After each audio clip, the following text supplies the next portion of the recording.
He says, "Bears by their nature are a gregarious lot, and so when confronted by one that refuses to talk, you can be absolutely certain they actually have a great deal to say."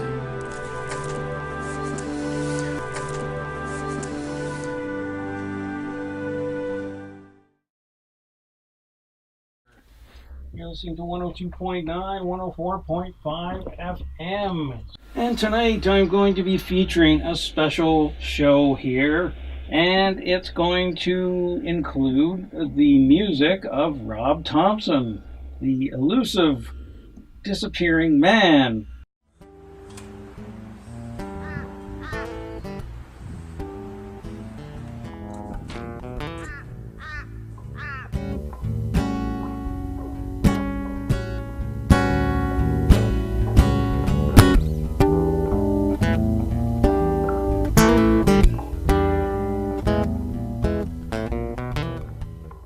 Rob was my upstairs neighbor.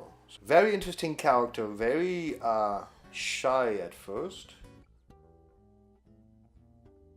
And I showed him my place and he was totally fascinated by the whole culture. He loved the whole thing about the handmade instruments that I make and the bicycles and all the creativity and all the arts.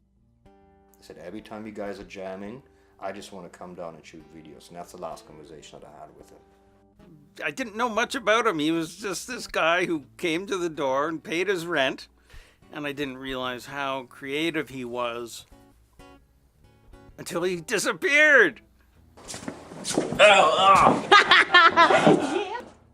You know, if I had picked one friend that would disappear for whatever reason, he would have been in like the top 5, but not in a negative way. Like it would have been, oh, he's gone to shoot somewhere for a couple days, or oh, he didn't tell anyone he was leaving. Well, that's kind of what he would do anyways. Everybody's like racking their brain for memories of him or things, but he was so quiet that you'd just see him. He was that figure that walked around town with the toque and the backpack. But then everybody was in a buzz. Everybody was talking about him, and everybody knew him then.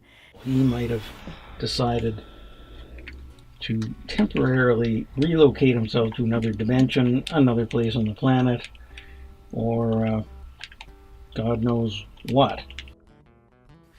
Everyone, starts talking about it, or wants to become part of a drama.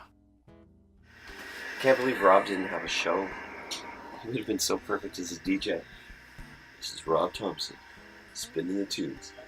I've got in the studio with me a friend of his, Raymond Hagel.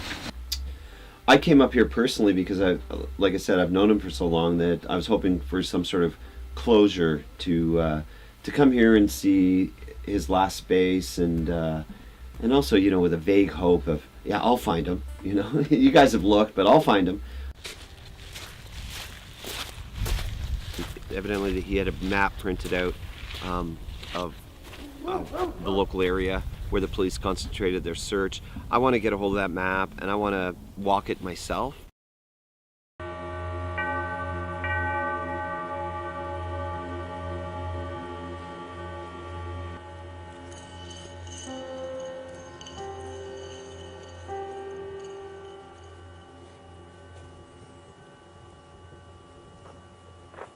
It's this water street that we walk down quite often. It's the old tracks, and so the path just goes forever. Be walking along, and then all of a sudden he would just be he would just vanish. Getting into the symbolic, the deep aspects of nature, and revealing things about our area that I'd never thought of before. But he took the time to dig in and find out what was there.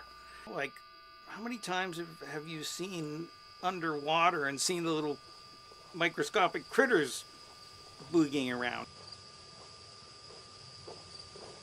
Who knows how long he was planning this disappearance, how long it would take for him to finally muster up and say, okay, this is the week I'm going to do it, right? It took a lot of planning. And you do plan for suicide, but I don't think you plan for months and months ahead. Because he left all of his equipment and everything. And we all thought originally, like the first time, that he had just kind of skipped town, like he had a debt, and so he's off somewhere sunny and nice. But, to leave your babies, your equipment, you know, your stuff like that seemed bizarre for that theory.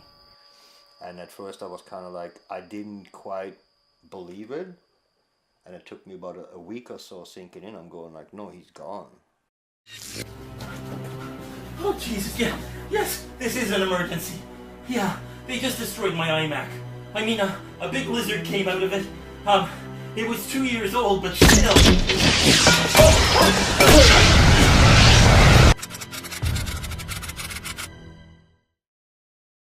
The police is when stuff gets real, right? It's like, oh, they're involved now. Now there's an issue, right? We had probably like 3 or 4 cruisers coming through every day. Woke up one day, we had the K9 unit out in the backyard, full on camouflage dogs looking for his body. We had helicopters around. I thought that he was somehow responsible for the filming or the creation of the Rob Ford crack video, and that Rob Ford had dusted him off. It was extremely meditated in a way, like, and thought out and calculated, and left little bits of clues in everywhere. To me, it could be maybe where he is.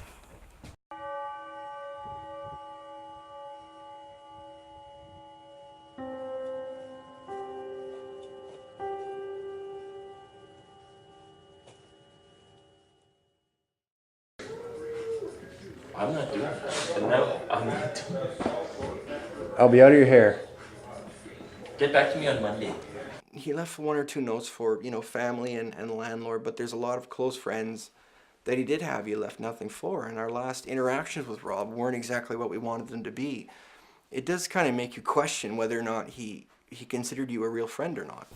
I think people need closure so they don't spend a lot of their time thinking about something that's no longer an option or no longer viable or that doesn't exist anymore.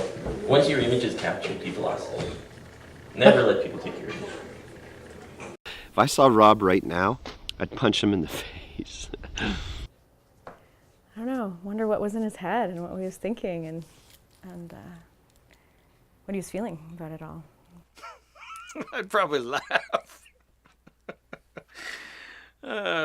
Say, hey, how's it going?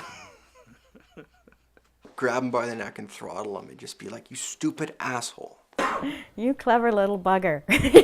You know?